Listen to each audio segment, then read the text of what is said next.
Now, what about Lamar Jackson? It still doesn't seem smart for him to be representing himself. That is not a great idea from where I sit, especially given the style of football, how he plays. Do you think that that's a moot point, and that a deal is done before kickoff 2022? The thing is, they are willing to negotiate in season. There are some teams like your Pittsburgh Steelers that say as soon as week one hits, we're done talking until after the year. The Ravens do not have that strategy. But do you want to be talking to your franchise quarterback when you're trying to watch film and get ready for the next opponent, and you're also talking dollars and cents? I doubt you want to do that at all. I thought it was a fascinating post that RG3 made on social media that Lamar has a sense of when to get down and not take big hits. And really, that's the crux of it. RG3 didn't have that ability. Not last year, though. I thought players were catching up with him a little bit, smacking him a little bit. Then he misses basically the whole second half of the season. Do you think Baltimore is informed by what they saw in 2021 and is maybe a little more spooked than they would have been a year ago? I frankly do. And I agree with those sentiments. If you go back and watch his film, he does seem to get down when he should, or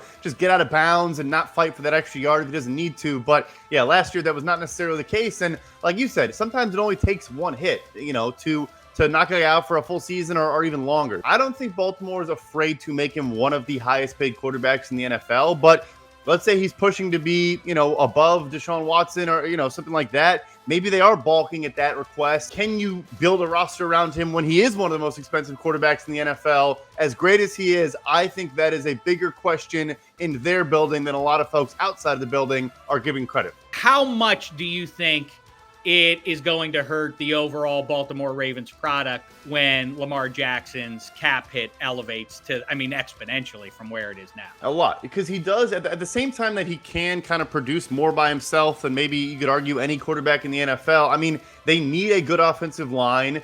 And then, they're a team that wants to prioritize defense and spend a lot on defense, get the ball back in his hands.